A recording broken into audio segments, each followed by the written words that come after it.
ನನ್ನ ಪ್ರಿಯ ದೇಶವಾಸಿಗಳೇ, ಎಲ್ಲರಿಗೂ ನಮಸ್ಕಾರ. ಮನ್ ಕಿ ಬಾತ್ಗೆ ನಿಮಗೆ ಸ್ವಾಗತ. ಅಭಿನಂದನೆಗಳು. ಮನ್ ಕಿ ಬಾತ್ ದೇಶ ಮತ್ತು ದೇಶವಾಸಿಗಳ ಸಾಧನೆಗಳನ್ನು ಮುನ್ನೆಲೆಗೆ ತರುವ ಒಂದು ಸದೃಢ ವೇದಿಕೆಯಾಗಿದೆ.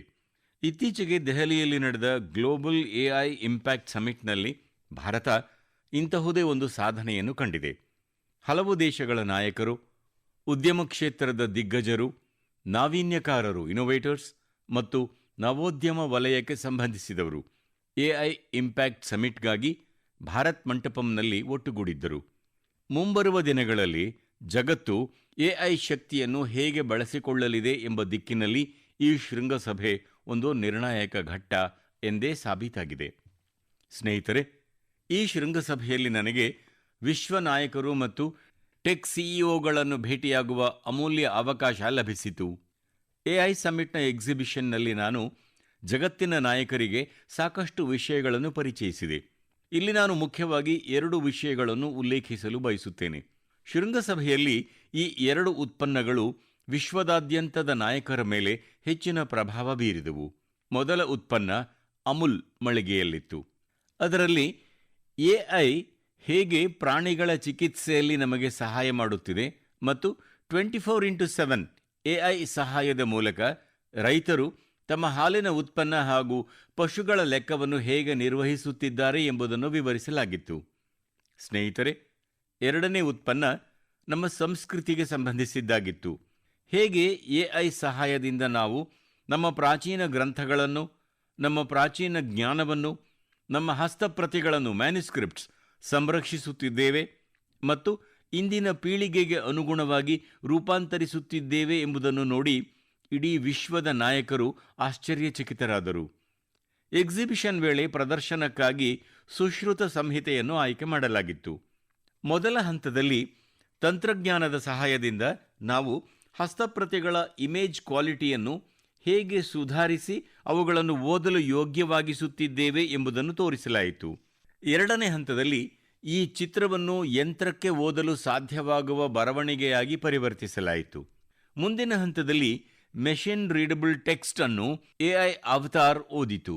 ನಂತರದ ಹಂತದಲ್ಲಿ ಟೆಕ್ನಾಲಜಿ ಮೂಲಕ ಈ ಅಮೂಲ್ಯ ಭಾರತೀಯ ಜ್ಞಾನವನ್ನು ಭಾರತೀಯ ಭಾಷೆಗಳಿಗೆ ಹಾಗೂ ವಿದೇಶಿ ಭಾಷೆಗಳಿಗೆ ಹೇಗೆ ಅನುವಾದಿಸಬಹುದು ಎಂಬುದನ್ನೂ ಪ್ರದರ್ಶಿಸಲಾಯಿತು. ಭಾರತದ ಪ್ರಾಚೀನ ಜ್ಞಾನವನ್ನು ಆಧುನಿಕ ಅವತಾರ್ ಮೂಲಕ ತಿಳಿದುಕೊಳ್ಳುವ ವಿಷಯದಲ್ಲಿ ವಿಶ್ವದ ನಾಯಕರು ಬಹಳ ಆಸಕ್ತಿ ತೋರಿಸಿದರು. ಸ್ನೇಹಿತರೆ, ಈ ಶೃಂಗಸಭೆಯಲ್ಲಿ ಜಗತ್ತಿಗೆ ಎಐ ಕ್ಷೇತ್ರದಲ್ಲಿ ಭಾರತದ ಅದ್ಭುತ ಸಾಮರ್ಥ್ಯಗಳನ್ನು ನೋಡುವ ಅವಕಾಶ ದೊರೆಯಿತು. ಇದೇ ಸಂದರ್ಭದಲ್ಲಿ ಭಾರತ 3 ಸ್ವದೇಶಿ ನಿರ್ಮಿತ ಎಐ ಮಾಡೆಲ್ಗಳನ್ನು ಬಿಡುಗಡೆ ಮಾಡಿತು. ಇದುವರೆಗಿನ ಶೃಂಗಸಭೆಗಳಲ್ಲಿ ಇದು ಅತಿ ದೊಡ್ಡ ಎಐ ಶೃಂಗಸಭೆ ಆಗಿತ್ತು. ಈ ಶೃಂಗಸಭೆ ಕುರಿತು ಯುವಜನರಲ್ಲಿ ಕಂಡ ಉತ್ಸಾಹ ನಿಜಕ್ಕೂ ಗಮನಾರ್ಹವಾಗಿತ್ತು. ಈ ಶೃಂಗಸಭೆಯನ್ನು ಯಶಸ್ವಿಗೊಳಿಸಿದ ಎಲ್ಲ ದೇಶವಾಸಿಗಳಿಗೂ ಅಭಿನಂದನೆಗಳನ್ನು ಸಲ್ಲಿಸುತ್ತೇನೆ. ಸ್ನೇಹಿತರೆ, ನಾನು ಆಗಾಗ ಹೇಳುತ್ತಿರುತ್ತೇನೆ, ಯಾರು ಆಟವಾಡುತ್ತಾರೋ ಅವರು ಅರಳುತ್ತಾರೆ. ಕ್ರೀಡೆ ನಮ್ಮಲ್ಲಿ ಒಗ್ಗಟ್ಟನ್ನು ಮೂಡಿಸುತ್ತದೆ. ಇತ್ತೀಚಿನ ದಿನಗಳಲ್ಲಿ ನೀವು T20 ವರ್ಲ್ಡ್ ಕಪ್ ಪಂದ್ಯಗಳನ್ನು ನೋಡುತ್ತಿರಬಹುದು. ಪಂದ್ಯ ನೋಡುತ್ತಿರುವಾಗ ನಮ್ಮ ಕಣ್ಣುಗಳು ಕೆಲವೊಮ್ಮೆ ಯಾರೋ ಒಬ್ಬ ಆಟಗಾರನ ಮೇಲಿರುತ್ತದೆ ಎಂಬುದು ಖಚಿತ. ಜೆರ್ಸಿ ಮತ್ತೊಂದು ದೇಶದ್ದಾಗಿರಬಹುದು, ಆದರೆ ಹೆಸರು ಕೇಳಿದಾಗ ಅರೆ, ಇವನು ನಮ್ಮ ದೇಶದವನೇ ಅಲ್ಲವೇ ಎಂದು ಅನಿಸುತ್ತದೆ. ಆಗ ಹೃದಯದ ಯಾವುದೋ ಒಂದು ಮೂಲೆಯಲ್ಲಿ ಸಣ್ಣದಾಗಿ ಸಂತೋಷ ಮೂಡುತ್ತದೆ. ಏಕೆಂದರೆ ಆ ಆಟಗಾರ ಭಾರತೀಯ ಮೂಲದವನಾಗಿರುತ್ತಾನೆ ಮತ್ತು ಅವನ ಕುಟುಂಬ ನೆಲೆಸಿರುವ ದೇಶಕ್ಕಾಗಿ ಅವನು ಆಡುತ್ತಿರುತ್ತಾನೆ.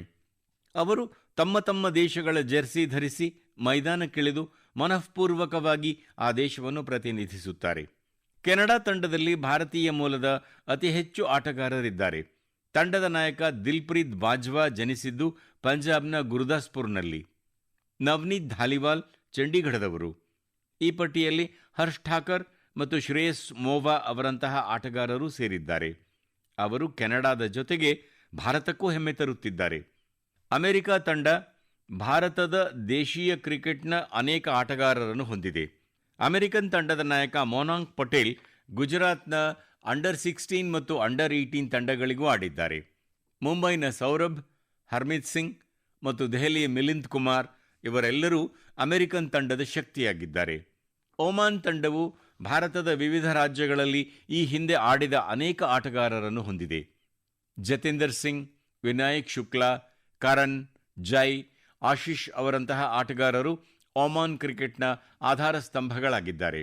ನ್ಯೂಜಿಲೆಂಡ್, ಯುಎಇ ಮತ್ತು ಇಟಲಿ ತಂಡಗಳಲ್ಲೂ ಭಾರತೀಯ ಮೂಲದ ಆಟಗಾರರು ತಮ್ಮ ಛಾಪು ಮೂಡಿಸುತ್ತಿದ್ದಾರೆ. ಹೀಗೆ ಎಷ್ಟೋ ಭಾರತೀಯ ಮೂಲದ ಆಟಗಾರರು ತಮ್ಮ ದೇಶದ ಗೌರವ ಹೆಚ್ಚಿಸುವ ಜೊತೆಗೆ ಅಲ್ಲಿನ ಯುವಕರಿಗೆ ಸ್ಫೂರ್ತಿಯಾಗುತ್ತಿದ್ದಾರೆ. ಭಾರತೀಯತೆಯ ವೈಶಿಷ್ಟ್ಯವೇ ಇದು. ಭಾರತೀಯರು ಎಲ್ಲಿಗೆ ಹೋದರೂ ತಮ್ಮ ಮಾತೃಭೂಮಿಯ ಬೇರುಗಳೊಂದಿಗೆ ಸದಾ ಬೆಸೆದಿರುತ್ತಾರೆ ಮತ್ತು ತಮ್ಮ ಕರ್ಮಭೂಮಿ ಅಂದರೆ ತಾವು ವಾಸಿಸುವ ದೇಶದ ಅಭಿವೃದ್ಧಿಗೂ ಹೆಗಲು ಕೊಡುತ್ತಾರೆ. ನನ್ನ ಪ್ರಿಯ ದೇಶವಾಸಿಗಳೇ, ಯಾವುದೇ ತಂದೆ ತಾಯಿಗೆ ತಮ್ಮ ಮಗುವನ್ನು ಕಳೆದುಕೊಳ್ಳುವುದಕ್ಕಿಂತ ದೊಡ್ಡ ದುಃಖ ಮತ್ತೊಂದಿರಲು ಸಾಧ್ಯವಿಲ್ಲ. ಪುಟ್ಟ ಮಗುವನ್ನು ಕಳೆದುಕೊಳ್ಳುವ ನೋವು ಇನ್ನೂ ಆಳವಾದದ್ದು. ಕೆಲವು ದಿನಗಳ ಹಿಂದಷ್ಟೇ ನಾವು ಕೇರಳದ ಆಲಿನ್ ಶೇರಿನ್ ಅಬ್ರಹಾಂ ಎಂಬ ಪುಟ್ಟ ಮಗುವನ್ನು ಕಳೆದುಕೊಂಡಿದ್ದೇವೆ. ಕೇವಲ 10 ತಿಂಗಳಲ್ಲೇ ಆ ಮಗು ಈ ಪ್ರಪಂಚವನ್ನು ಬಿಟ್ಟು ಹೋಗಬೇಕಾಯಿತು. ಮುಂದೆ ಬಾಳಿ ಬದುಕಬೇಕಿದ್ದ ಮಗುವಿನ ಜೀವನ ಇದ್ದಕ್ಕಿದ್ದಂತೆ ಅಂತ್ಯಗೊಂಡಿತು. ಎಷ್ಟೋ ಕನಸುಗಳು, ಖುಷಿಗಳು ಅರ್ಧಕ್ಕೆ ಉಳಿದವು. ಆ ಮಗುವಿನ ತಂದೆ ತಾಯಿಗೆ ಆಗುತ್ತಿರುವ ನೋವನ್ನು ಮಾತುಗಳಿಂದ ವ್ಯಕ್ತಪಡಿಸಲು ಸಾಧ್ಯವಿಲ್ಲ. ಆದರೆ ಇಂತಹ ಅಗಾಧವಾದ ದುಃಖದ ನಡುವೆಯೂ ಆಲಿನ್ ತಂದೆ ಅರುಣ್ ಅಬ್ರಹಾಂ ಮತ್ತು ತಾಯಿ ಶೇರಿನ್ ಒಂದು ಮಹತ್ವದ ನಿರ್ಧಾರ ಕೈಗೊಂಡರು. ಆ ನಿರ್ಧಾರ ದೇಶದ ಪ್ರತಿಯೊಬ್ಬ ನಾಗರಿಕನ ಹೃದಯದಲ್ಲೂ ಅವರ ಬಗ್ಗೆ ಅಪಾರ ಗೌರವ ಮೂಡಿಸಿದೆ. ಅವರು ಆಲಿನ್ ಅವರ ಅಂಗಾಂಗ ದಾನದ ನಿರ್ಧಾರ ಮಾಡಿದರು. ಈ ಒಂದು ನಿರ್ಧಾರವೇ ಅವರ ಚಿಂತನೆ ಎಷ್ಟು ಉದಾತ್ತವಾಗಿದೆ, ಅವರ ವ್ಯಕ್ತಿತ್ವ ಎಷ್ಟು ವಿಶಾಲವಾದುದು ಎಂಬುದನ್ನು ಸಾಬೀತುಪಡಿಸುತ್ತದೆ. ಒಂದೆಡೆ ತಮ್ಮ ಕಂದಮ್ಮನನ್ನು ಕಳೆದುಕೊಂಡು ಶೋಕ ಸಾಗರದಲ್ಲಿ ಮುಳುಗಿದ್ದರೂ ಮತ್ತೊಂದೆಡೆ ಪರರಿಗೆ ನೆರವಾಗಬೇಕೆಂಬ ಉದಾತ್ತ ಭಾವನೆ ಅವರಲ್ಲಿ ತುಂಬಿತ್ತು. ಯಾವುದೇ ಕುಟುಂಬವೂ ತಮ್ಮಂತೆಯೇ ಇಂತಹ ಕಠಿಣ ದಿನವನ್ನು ನೋಡಬಾರದು ಎಂಬುದು ಅವರ ಆಶಯವಾಗಿತ್ತು. ಇಂದು ಆಲಿನ್ ಶೇರಿನ್ ಅಬ್ರಹಾಂ ನಮ್ಮೊಂದಿಗಿಲ್ಲ, ಆದರೆ ಆಕೆಯ ಹೆಸರು ದೇಶದ ಅತಿ ಕಿರಿಯ ವಯಸ್ಸಿನ ಅಂಗಾಂಗ ದಾನಿಗಳ ಪಟ್ಟಿಗೆ ಸೇರ್ಪಡೆಯಾಗಿದೆ. ಸ್ನೇಹಿತರೆ, ಇತ್ತೀಚಿನ ದಿನಗಳಲ್ಲಿ ಭಾರತದಲ್ಲಿ ಅಂಗಾಂಗ ದಾನದ ಕುರಿತು ಜಾಗೃತಿ ನಿರಂತರವಾಗಿ ಹೆಚ್ಚುತ್ತಿದೆ. ಇದರಿಂದ ಅಗತ್ಯವಿರುವವರಿಗೆ ಸಹಾಯವಾಗುತ್ತಿದೆ. ಅಷ್ಟೇ ಅಲ್ಲದೆ ದೇಶದ ವೈದ್ಯಕೀಯ ಸಂಶೋಧನೆಗೂ ಹೆಚ್ಚಿನ ಬಲ ಸಿಗುತ್ತಿದೆ. ಈ ನಿಟ್ಟಿನಲ್ಲಿ ಅನೇಕ ಸಂಸ್ಥೆಗಳು ಮತ್ತು ವ್ಯಕ್ತಿಗಳು ಅಸಾಧಾರಣ ಕೆಲಸ ಮಾಡುತ್ತಿದ್ದಾರೆ. ಸ್ನೇಹಿತರೆ, ಕೇರಳದ ಆಲಿನ್ನಂತೆಯೇ ಅಂಗಾಂಗ ದಾನದ ಮೂಲಕ ಮತ್ತೊಬ್ಬರಿಗೆ ಮರುಜೀವ ನೀಡಿದವರು ಅದೆಷ್ಟೋ ಮಂದಿ ಇದ್ದಾರೆ. ಉದಾಹರಣೆಗೆ ದೆಹಲಿಯ ಲಕ್ಷ್ಮೀದೇವಿಯವರನ್ನು ನೋಡಿ. ಅವರು ಕಳೆದ ವರ್ಷ ಕೇದಾರನಾಥ ಯಾತ್ರೆ ಕೈಗೊಂಡಿದ್ದರು. ಇದಕ್ಕಾಗಿ ಅವರು ಬರೋಬ್ಬರಿ 14 ಕಿಲೋಮೀಟರ್ ಚಾರಣ ಮಾಡಬೇಕಾಯಿತು. ಅಚ್ಚರಿಯ ವಿಷಯವೆಂದರೆ ಅವರು ಈ ಸಾಹಸ ಮಾಡಿದ್ದು ಹೃದಯ ಕಸಿ ಶಸ್ತ್ರಚಿಕಿತ್ಸೆಯ ನಂತರ ಎಂಬುದನ್ನು ತಿಳಿದರೆ ನಿಮಗೆ ಆಶ್ಚರ್ಯವಾಗಬಹುದು. ಒಂದು ಕಾಲದಲ್ಲಿ ಅವರ ಹೃದಯ ಕೇವಲ 15% ಮಾತ್ರ ಕೆಲಸ ಮಾಡುತ್ತಿತ್ತು. ಅಂತಹ ಕಠಿಣ ಸ್ಥಿತಿಯಲ್ಲಿ ಅವರಿಗೆ ಮೃತ ವ್ಯಕ್ತಿಯೊಬ್ಬರ ಹೃದಯ ದಾನದ ನೆರವು ಸಿಕ್ಕಿತು. ಅಲ್ಲಿಂದ ಅವರ ಜೀವನವೇ ಬದಲಾಗಿ ಹೋಯಿತು. ಇನ್ನು ಪಶ್ಚಿಮ ಬಂಗಾಳದ ಗೌರಂಗ್ ಬ್ಯಾನರ್ಜಿ ಅವರು 2 ಬಾರಿ ನಾಥೂಲಾಗೆ ಹೋಗಿದ್ದಾರೆ. ಇದು ಸಮುದ್ರ ಮಟ್ಟದಿಂದ 14,000 ಅಡಿ ಎತ್ತರದಲ್ಲಿದೆ. ವಿಶೇಷವೆಂದರೆ ಅವರು ಈ ಸಾಧನೆಯನ್ನು ಮಾಡಿದ್ದು ಶ್ವಾಸಕೋಶ ಕಸಿ ಮಾಡಿಸಿಕೊಂಡ ನಂತರ. ಹಾಗೆಯೇ ರಾಜಸ್ಥಾನದ ಸೀಕರ್ನ ರಾಮದೇವ್ ಸಿಂಗ್ ಅವರು ಮೂತ್ರಪಿಂಡ ಕಸಿ ಮಾಡಿಸಿಕೊಳ್ಳಬೇಕಾದ ಅನಿವಾರ್ಯತೆ ಇತ್ತು. ಆದರೂ ಅವರು ಇಂದು ಕ್ರೀಡಾ ಚಟುವಟಿಕೆಗಳಲ್ಲಿ ಅದ್ಭುತವಾಗಿ ತೊಡಗಿಸಿಕೊಂಡಿದ್ದಾರೆ. ಸ್ನೇಹಿತರೆ, ಇಂತಹ ಅಸಂಖ್ಯಾತ ಸ್ಫೂರ್ತಿದಾಯಕ ಉದಾಹರಣೆಗಳು ನಮಗೆ ಕಾಣಸಿಗುತ್ತವೆ. ಒಬ್ಬ ವ್ಯಕ್ತಿಯ ಒಳ್ಳೆಯ ನಿರ್ಧಾರ ಅಥವಾ ನಿಸ್ವಾರ್ಥ ಹೆಜ್ಜೆ ಅದೆಷ್ಟೋ ಜನರ ಬದುಕನ್ನೇ ಬದಲಿಸಬಲ್ಲುದು ಎಂಬ ಸತ್ಯ ಇದರಿಂದ ಮತ್ತೊಮ್ಮೆ ಸಾಬೀತಾಗಿದೆ. ಇಂತಹ ಪುಣ್ಯದ ಕೆಲಸಗಳನ್ನು ಮಾಡಿದ ಪ್ರತಿಯೊಬ್ಬರನ್ನೂ ನಾನು ಹೃದಯಾಂತರಾಳದಿಂದ ಅಭಿನಂದಿಸುತ್ತೇನೆ. ನನ್ನ ಪ್ರೀತಿಯ ದೇಶವಾಸಿಗಳೇ, ಆಜಾದಿ ಕಾ ಅಮೃತ ಮಹೋತ್ಸವದ ಸಂದರ್ಭದಲ್ಲಿ ನಾನು ಕೆಂಪುಕೋಟೆಯಲ್ಲಿ ಪಂಚಪ್ರಾಣಗಳ ಕುರಿತು ಮಾತನಾಡಿದ್ದೆ. ಅವುಗಳಲ್ಲಿ ಒಂದು ಗುಲಾಮಗಿರಿಯ ಮಾನಸಿಕತೆಯಿಂದ ಮುಕ್ತಿ ಎಂಬುದು. ಇಂದು ನಮ್ಮ ದೇಶ ಗುಲಾಮಗಿರಿಯನ್ನು ಮೆಟ್ಟಿ ಭಾರತದ ಸಂಸ್ಕೃತಿಗೆ ಸಂಬಂಧಿಸಿದ ವಿಷಯಗಳಿಗೆ ಹೆಚ್ಚಿನ ಮಹತ್ವ ನೀಡುತ್ತಿದೆ. ಈ ನಿಟ್ಟಿನಲ್ಲಿ ನಮ್ಮ ರಾಷ್ಟ್ರಪತಿ ಭವನ ಒಂದು ಐತಿಹಾಸಿಕ ಹೆಜ್ಜೆ ಇಟ್ಟಿದೆ. ನಾಳೆ ಅಂದರೆ ಫೆಬ್ರವರಿ 23ರಂದು ರಾಷ್ಟ್ರಪತಿ ಭವನದಲ್ಲಿ ರಾಜಾಜಿ ಉತ್ಸವವನ್ನು ಆಚರಿಸಲಾಗುವುದು. ಈ ಸಂದರ್ಭದಲ್ಲಿ ರಾಷ್ಟ್ರಪತಿ ಭವನದ ಕೇಂದ್ರ ಪ್ರಾಂಗಣದಲ್ಲಿ ಚಕ್ರವರ್ತಿ ಸಿ ರಾಜಗೋಪಾಲಾಚಾರಿ ಅವರ ಪ್ರತಿಮೆಯನ್ನು ಅನಾವರಣಗೊಳಿಸಲಾಗುವುದು. ಅವರು ಸ್ವತಂತ್ರ ಭಾರತದ ಮೊದಲ ಭಾರತೀಯ ಗವರ್ನರ್ ಜನರಲ್ ಆಗಿದ್ದರು. ಅಧಿಕಾರವನ್ನು ಕೇವಲ ಒಂದು ಪದವಿಯಂತೆ ನೋಡದೆ ಸೇವೆಯಂತೆ ಭಾವಿಸಿದ ಮಹನೀಯರಲ್ಲಿ ಇವರೂ ಒಬ್ಬರು. ಸಾರ್ವಜನಿಕ ಜೀವನದಲ್ಲಿ ಅವರ ನಡವಳಿಕೆ, ಆತ್ಮ ಸಂಯಮ ಮತ್ತು ಸ್ವತಂತ್ರ ಚಿಂತನೆಗಳು ಇಂದಿಗೂ ನಮಗೆ ಪ್ರೇರಣೆಯಾಗಿವೆ. ದುರದೃಷ್ಟವಶಾತ್ ಸ್ವಾತಂತ್ರ್ಯದ ನಂತರವೂ ಬ್ರಿಟಿಷ್ ಆಡಳಿತಗಾರರ ಪ್ರತಿಮೆಗಳು ರಾಷ್ಟ್ರಪತಿ ಭವನದಲ್ಲಿ ಉಳಿದುಕೊಂಡಿದ್ದವು. ಆದರೆ ನಮ್ಮ ದೇಶದ ಮಹಾನ್ ಪುತ್ರರಿಗೆ ಅಲ್ಲಿ ಸ್ಥಾನ ಸಿಕ್ಕಿರಲಿಲ್ಲ. ಬ್ರಿಟಿಷ್ ವಾಸ್ತುಶಿಲ್ಪಿ ಎಡ್ವಿನ್ ಲ್ಯೂಟಿಯನ್ಸ್ ಅವರ ಪ್ರತಿಮೆಯು ಅಲ್ಲಿ ಸ್ಥಾಪಿತವಾಗಿತ್ತು. ಈಗ ಆ ಪ್ರತಿಮೆಯ ಸ್ಥಾನದಲ್ಲಿ ರಾಜಾಜಿ ಅವರ ಪ್ರತಿಮೆಯನ್ನು ಪ್ರತಿಷ್ಠಾಪಿಸಲಾಗುತ್ತಿದೆ. ರಾಜಾಜಿ ಉತ್ಸವದ ಸಂದರ್ಭದಲ್ಲಿ ರಾಜಗೋಪಾಲಾಚಾರಿ ಅವರ ಕುರಿತಾದ ಎಕ್ಸಿಬಿಷನ್ ಕೂಡ ಇರಲಿದ್ದು, ಫೆಬ್ರವರಿ 24ರಿಂದ ಮಾರ್ಚ್ 1ರವರೆಗೆ ಸಾರ್ವಜನಿಕರಿಗೆ ಮುಕ್ತವಾಗಿರುತ್ತದೆ. ನೀವೆಲ್ಲರೂ ಸಮಯ ಮಾಡಿಕೊಂಡು ತಪ್ಪದೇ ಭೇಟಿ ನೀಡಬೇಕೆಂದು ವಿನಂತಿಸುತ್ತೇನೆ. ನನ್ನ ಪ್ರಿಯ ದೇಶವಾಸಿಗಳೇ, ಮನ್ ಕಿ ಬಾತ್ ಕಾರ್ಯಕ್ರಮದಲ್ಲಿ ನಾನು ಈ ಹಿಂದೆ ಡಿಜಿಟಲ್ ಅರೆಸ್ಟ್ ಕುರಿತು ನಿಮ್ಮೊಂದಿಗೆ ಸುದೀರ್ಘವಾಗಿ ಮಾತನಾಡಿದ್ದೇನೆ. ಅದಾದ ನಂತರ ದೇಶದಲ್ಲಿ ಡಿಜಿಟಲ್ ಅರೆಸ್ಟ್ ಮತ್ತು ಡಿಜಿಟಲ್ ವಂಚನೆಗಳ ಬಗ್ಗೆ ಸಮಾಜದಲ್ಲಿ ಸಾಕಷ್ಟು ಜಾಗೃತಿ ಮೂಡಿದೆ. ಆದರೆ ಇಂದಿಗೂ ನಮ್ಮ ಸುತ್ತಮುತ್ತ ಅಕ್ಷಮ್ಯವಾದ ಇಂತಹ ಘಟನೆಗಳು ನಡೆಯುತ್ತಲೇ ಇವೆ. ಮುಗ್ಧ ಜನರನ್ನು ಡಿಜಿಟಲ್ ಅರೆಸ್ಟ್ ಮತ್ತು ಹಣಕಾಸಿನ ವಂಚನೆಗೆ ಬಲಿಪಶುಗಳನ್ನಾಗಿ ಮಾಡಲಾಗುತ್ತಿದೆ. ಹಲವು ಬಾರಿ ಹಿರಿಯ ನಾಗರಿಕರ ಜೀವಮಾನದ ಉಳಿತಾಯದ ಹಣವನ್ನೇ ವಂಚಕರು ದೋಚಿರುವುದು ಬೆಳಕಿಗೆ ಬಂದಿದೆ. ಇನ್ನು ಕೆಲವೊಮ್ಮೆ ಪೋಷಕರು ತಮ್ಮ ಮಕ್ಕಳ ಶಾಲಾ ಶುಲ್ಕಕ್ಕಾಗಿ ಕೂಡಿಟ್ಟಿದ್ದ ಹಣವನ್ನು ವಂಚಕರು ದೋಚುತ್ತಿದ್ದಾರೆ. ಉದ್ಯಮಿಗಳಿಗೂ ಇಂತಹ ಮೋಸವಾಗಿರುವ ಸುದ್ದಿಗಳು ನಮಗೆ ಕೇಳಿಬರುತ್ತಿವೆ. ಯಾರೋ ಒಬ್ಬರು ಫೋನ್ ಮಾಡಿ, ನಾನೊಬ್ಬ ಉನ್ನತ ಅಧಿಕಾರಿ ಮಾತನಾಡುತ್ತಿದ್ದೇನೆ, ನೀವು ನಿಮ್ಮ ಕೆಲವು ವಿವರಗಳನ್ನು ನಮ್ಮೊಂದಿಗೆ ಹಂಚಿಕೊಳ್ಳಬೇಕಿದೆ ಎಂದು ಹೇಳುತ್ತಾರೆ. ಮುಗ್ಧ ಜನರು ಅವರ ಮಾತನ್ನು ನಂಬಿ ವಿವರಗಳನ್ನು ನೀಡಿಬಿಡುತ್ತಾರೆ. ಆದ್ದರಿಂದ ನೀವು ಸದಾ ಜಾಗರೂಕರಾಗಿರುವುದು ಮತ್ತು ಎಚ್ಚರದಿಂದಿರುವುದು ಅತ್ಯಂತ ಅವಶ್ಯಕವಾಗಿದೆ. ಸ್ನೇಹಿತರೆ, ನಿಮಗೆಲ್ಲ KYC ಅಂದರೆ ನಿಮ್ಮ ಗ್ರಾಹಕರನ್ನು ಅರಿಯಿರಿ ಪ್ರಕ್ರಿಯೆಯ ಬಗ್ಗೆ ತಿಳಿದಿರಲೇಬೇಕು. ಕೆಲವೊಮ್ಮೆ ನಿಮ್ಮ ಬ್ಯಾಂಕಿನಿಂದ ನಿಮ್ಮ KYCಯನ್ನು ನವೀಕರಿಸಲು ಅಥವಾ ಮರು KYC ಮಾಡಲು ಕೇಳುವ ಸಂದೇಶಗಳನ್ನು ನೀವು ಸ್ವೀಕರಿಸಿದಾಗ ನಿಮ್ಮ ಮನಸ್ಸಿನಲ್ಲಿ ಪ್ರಶ್ನೆ ಉದ್ಭವಿಸುತ್ತದೆ. ನಾನು ಈಗಾಗಲೇ KYC ಮಾಡಿದ್ದೇನೆ, ಹಾಗಾದರೆ ಇದು ಏಕೆ? ಇದಕ್ಕಾಗಿ ಚಿಂತೆ ಮಾಡಬೇಡಿರೆಂದು ನಾನು ನಿಮ್ಮಲ್ಲಿ ಹೇಳುತ್ತೇನೆ. ಇದು ನಿಮ್ಮ ಹಣದ ಸುರಕ್ಷತೆಗಾಗಿದೆ. ಇತ್ತೀಚಿನ ದಿನಗಳಲ್ಲಿ ಪಿಂಚಣಿ, ಸಬ್ಸಿಡಿ, ವಿಮೆ, UPIನಿಂದ ಹಿಡಿದು ಎಲ್ಲವೂ ಬ್ಯಾಂಕ್ ಖಾತೆಗೆ ಸಂಪರ್ಕಗೊಂಡಿದೆ ಎಂದು ನಮಗೆಲ್ಲರಿಗೂ ತಿಳಿದಿದೆ. ಅದಕ್ಕಾಗಿಯೇ ನಿಮ್ಮ ಬ್ಯಾಂಕ್ ಖಾತೆ ಸುರಕ್ಷಿತವಾಗಿರುವುದನ್ನು ಖಚಿತಪಡಿಸಿಕೊಳ್ಳಲು ಬ್ಯಾಂಕುಗಳು ನಿಯತಕಾಲಿಕವಾಗಿ ಮರು KYCಯನ್ನು ನಿರ್ವಹಿಸುತ್ತವೆ. ಹೌದು, ಇಲ್ಲಿಯೂ ಸಹ ನೀವು ಒಂದು ವಿಷಯವನ್ನು ನೆನಪಿನಲ್ಲಿಟ್ಟುಕೊಳ್ಳಬೇಕು. ಅಪರಾಧಿಗಳು ನಕಲಿ ಕರೆಗಳನ್ನು ಮಾಡುತ್ತಾರೆ, SMS ಮತ್ತು ಲಿಂಕ್ಗಳನ್ನು ಕಳುಹಿಸುತ್ತಾರೆ. ಆದ್ದರಿಂದ ನಾವು ಜಾಗರೂಕರಾಗಿರಬೇಕು, ಅಂತಹ ವಂಚಕರಿಗೆ ಬಲಿಯಾಗಬಾರದು. KYC ಅಥವಾ ಮರು KYCಯನ್ನು ನಿಮ್ಮ ಬ್ಯಾಂಕ್ ಶಾಖೆ, ಅಧಿಕೃತ ಆ್ಯಪ್ ಮತ್ತು ಅಧಿಕೃತ ಮಾಧ್ಯಮದ ಮೂಲಕ ಮಾತ್ರ ಮಾಡಬೇಕು. OTP, ಆಧಾರ್ ಸಂಖ್ಯೆ ಮತ್ತು ಬ್ಯಾಂಕ್ ಖಾತೆ ಮಾಹಿತಿಯನ್ನು ಯಾರೊಂದಿಗೂ ಹಂಚಿಕೊಳ್ಳಬೇಡಿ. ಮುಖ್ಯವಾಗಿ ನಿಮ್ಮ ಪಾಸ್ವರ್ಡ್ ಅನ್ನು ಆಗಿಂದಾಗ್ಗೆ ಬದಲಾಯಿಸುತ್ತಿರಿ. ಪ್ರತಿ ಋತುವಿನೊಂದಿಗೆ ಆಹಾರ ಮತ್ತು ಬಟ್ಟೆ ಬದಲಾಗುವಂತೆಯೇ ಪ್ರತಿ ಕೆಲವು ದಿನಗಳಿಗೊಮ್ಮೆ ನಿಮ್ಮ ಪಾಸ್ವರ್ಡ್ ಅನ್ನು ಬದಲಾಯಿಸುವುದನ್ನು ರೂಢಿಸಿಕೊಳ್ಳಿ. ಸ್ನೇಹಿತರೆ, ಇತ್ತೀಚೆಗೆ ಭಾರತೀಯ ರಿಸರ್ವ್ ಬ್ಯಾಂಕ್ ಇಂತಹ ವಿಷಯಗಳ ಬಗ್ಗೆ ಆರ್ಥಿಕ ಸಾಕ್ಷರತಾ ಸಪ್ತಾಹ ಆಯೋಜಿಸಿತ್ತು. ಈ ಆರ್ಥಿಕ ಸಾಕ್ಷರತಾ ಅಭಿಯಾನವು ಈಗ ವರ್ಷವಿಡೀ ಮುಂದುವರಿಯುತ್ತದೆ. ಆದ್ದರಿಂದ ದಯವಿಟ್ಟು ಭಾರತೀಯ ರಿಸರ್ವ್ ಬ್ಯಾಂಕಿನ ಸಂದೇಶವನ್ನು ಗಮನಿಸಿ ಮತ್ತು ನಿಮ್ಮ KYCಯನ್ನು ನವೀಕರಿಸುತ್ತಿರಿ. ನೆನಪಿಡಿ, ಸರಿಯಾದ KYC, ಸಕಾಲದಲ್ಲಿ KYC ಖಾತೆಯನ್ನು ಸುರಕ್ಷಿತವಾಗಿಸುತ್ತದೆ. ಸಶಕ್ತ ನಾಗರಿಕರಾಗಿ, ಏಕೆಂದರೆ ಸಶಕ್ತ ನಾಗರಿಕರಿಂದಲೇ ನಿರ್ಮಾಣವಾಗುತ್ತದೆ ಬಲಿಷ್ಠ ಮತ್ತು ಆತ್ಮನಿರ್ಭರ ಭಾರತ. ನನ್ನ ಪ್ರೀತಿಯ ದೇಶವಾಸಿಗಳೇ, ನಮ್ಮ ರೈತ ಕೇವಲ ಅನ್ನದಾತ ಮಾತ್ರವಲ್ಲ, ಆತ ಭೂಮಿಯ ನಿಜವಾದ ರಕ್ಷಕ. ಮಣ್ಣನ್ನು ಹೇಗೆ ಚಿನ್ನವನ್ನಾಗಿ ಮಾಡಬೇಕೆಂಬುದನ್ನು ನಮ್ಮ ರೈತರಿಂದ ಕಲಿಯಬೇಕು. ನಮ್ಮ ರೈತರಂತೂ ಸಂಪ್ರದಾಯ ಹಾಗೂ ತಂತ್ರಜ್ಞಾನ ಎರಡನ್ನೂ ಒಟ್ಟಿಗೆ ಮುಂದುವರಿಸುತ್ತಿದ್ದಾರೆ.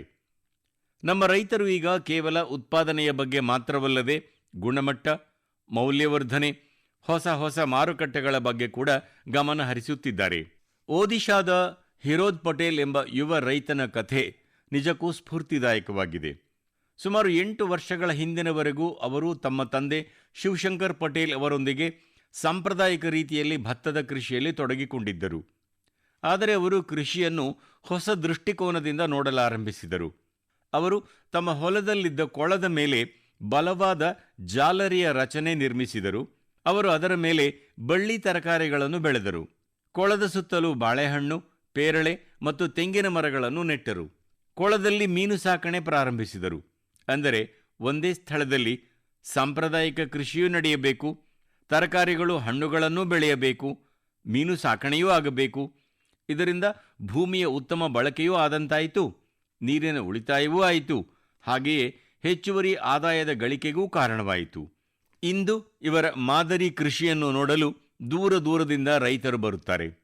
ಸ್ನೇಹಿತರೆ, ಕೇರಳದ ತ್ರಿಶೂರ್ ಜಿಲ್ಲೆಯಲ್ಲಿ ಒಂದು ಗ್ರಾಮವಿದೆ. ಅಲ್ಲಿ ಒಂದೇ ಹೊಲದಲ್ಲಿ 570 ವಿಧದ ಭತ್ತದ ತಳಿಗಳನ್ನು ಬೆಳೆಯಲಾಗುತ್ತಿದೆ. ಇದರಲ್ಲಿ ಸ್ಥಳೀಯ ತಳಿಗಳೂ ಇವೆ, ಗಿಡಮೂಲಿಕೆ ಪ್ರಭೇದಗಳೂ ಇವೆ, ಇತರೆ ರಾಜ್ಯಗಳಿಂದ ತಂದ ತಳಿಗಳ ಜಾತಿಗಳೂ ಇವೆ.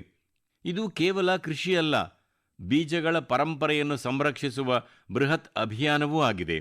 ನಮ್ಮ ರೈತರ ಕಠಿಣ ಪರಿಶ್ರಮದ ಫಲಿತಾಂಶ ಅಂಕಿ ಅಂಶಗಳಲ್ಲೂ ಗೋಚರವಾಗುತ್ತಿದೆ.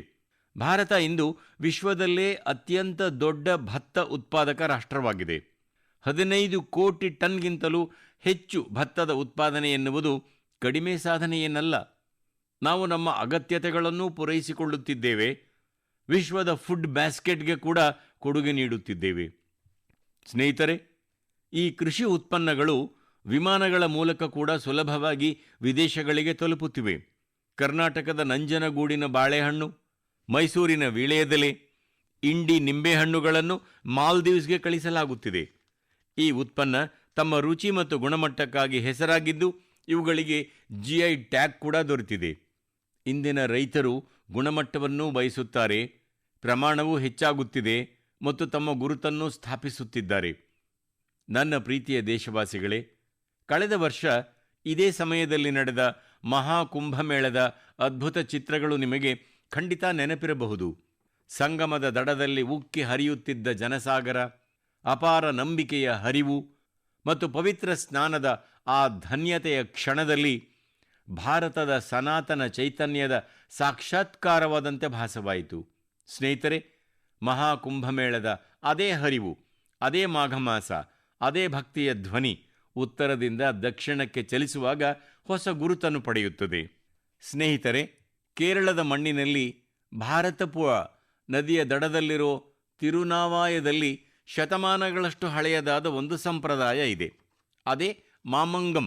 ಇದನ್ನು ಬಹಳ ಜನ ಮಹಾಮಾಘ ಮಹೋತ್ಸವ ಅಥವಾ ಕೇರಳದ ಕುಂಭಮೇಳ ಅಂತಾನೂ ಕರೀತಾರೆ.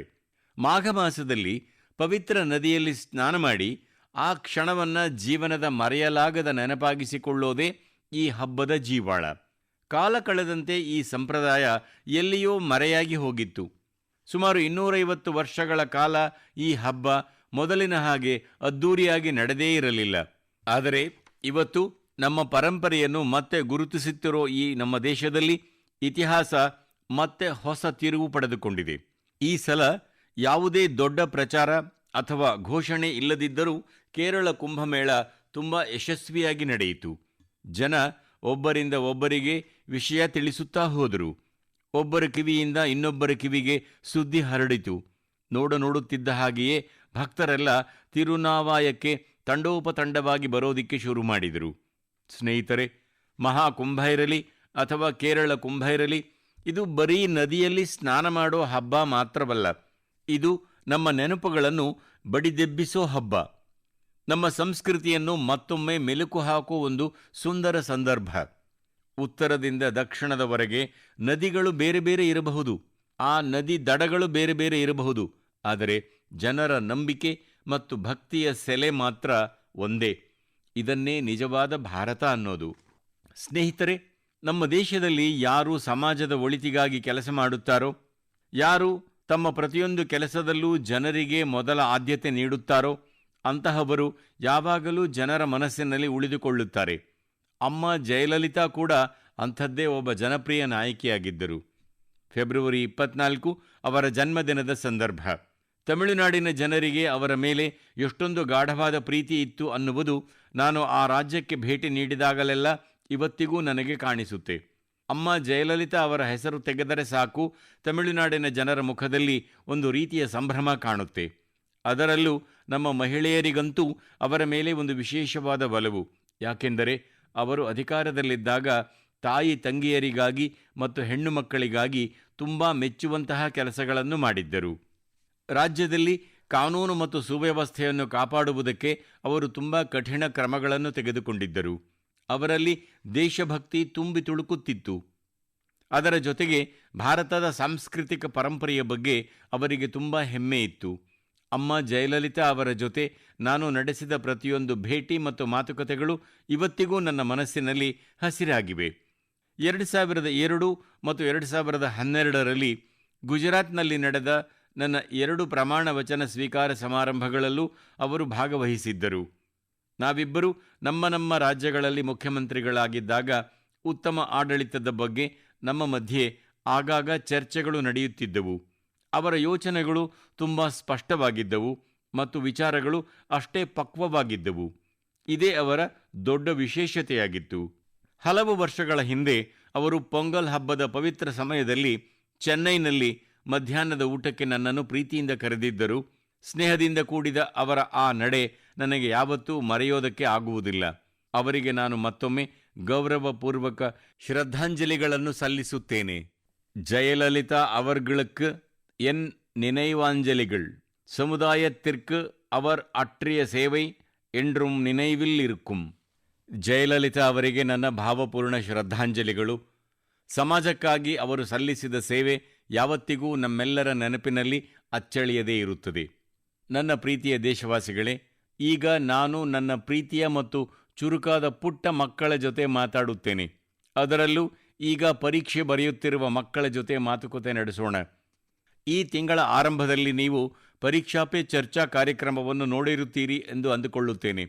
ಅದರಿಂದ ನಿಮಗೇನಾದರೂ ಕಲಿಯೋದಕ್ಕೆ ಸಿಕ್ಕಿರುತ್ತೆ ಅಲ್ಲವಾ?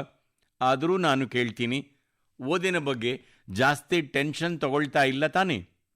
ನನ್ನ ಪ್ರೀತಿಯ ಮಕ್ಕಳೇ, ನೀವು ಎಕ್ಸಾಮ್ ವಾರಿಯರ್ಸ್, ಪರೀಕ್ಷಾ ಯೋಧರು. ನೀವೆಲ್ಲರೂ ಪೂರ್ತಿ ಮನಸ್ಸಿಟ್ಟು ಪರೀಕ್ಷೆಗೆ ತಯಾರಿ ಮಾಡ್ತಿದ್ದೀರಾ ಅನ್ನೋ ನಂಬಿಕೆ ನನಗಿದೆ. ನೋಡಿ, ಇಂಥ ಸಮಯದಲ್ಲಿ ಮನಸ್ಸಿನಲ್ಲಿ ಸಣ್ಣ ಪುಟ್ಟ ಅನುಮಾನಗಳು ಬರುವುದು ಸಹಜ. ಕೆಲವೊಮ್ಮೆ ಎಲ್ಲ ನೆನಪಿರುತ್ತೋ ಇಲ್ಲವೋ ಅಂತ ಅನ್ನಿಸುತ್ತೆ. ಇನ್ನು ಕೆಲವೊಮ್ಮೆ ಟೈಮ್ ಸಾಲುವುದಿಲ್ಲವೇನೋ ಅನ್ನುವ ಭಯ ಶುರುವಾಗುತ್ತೆ. ಇದು ಪ್ರತಿಯೊಬ್ಬರಿಗೂ ಆಗುವುದೇ. ನೀವು ಒಬ್ಬರೇ ಈ ರೀತಿ ಅನುಭವಿಸುತ್ತಿಲ್ಲ. ಒಂದು ವಿಷಯ ನೆನಪಿಡಿ, ನಿಮ್ಮ ಯೋಗ್ಯತೆ ಬರೀ ನಿಮ್ಮ ಮಾರ್ಕ್ಸ್ ಕಾರ್ಡ್ನಿಂದ ನಿರ್ಧಾರ ಆಗುವುದಿಲ್ಲ. ಹಾಗಾಗಿ ನಿಮ್ಮ ಮೇಲೆ ನಿಮಗೇ ನಂಬಿಕೆ ಇರಲಿ. ಓದಿರುವುದನ್ನು ಶ್ರದ್ಧೆಯಿಂದ ಬರೆಯಿರಿ. ಒಂದೊಮ್ಮೆ ಯಾವುದಾದರೂ ಪ್ರಶ್ನೆಗೆ ಉತ್ತರ ಬರದಿದ್ದರೆ ಆ ಒಂದು ಪ್ರಶ್ನೆಯ ಬಗ್ಗೆಯೇ ಯೋಚನೆ ಮಾಡಿ ಬೇಸರ ಮಾಡಿಕೊಳ್ಳಬೇಡಿ. ಇನ್ನೊಂದು ಮುಖ್ಯ ವಿಷಯವೆಂದರೆ, ನಿಮ್ಮ ಪೋಷಕರು ಮತ್ತು ಶಿಕ್ಷಕರ ಜೊತೆ ಮಾತನಾಡುತ್ತಾ ಇರಿ.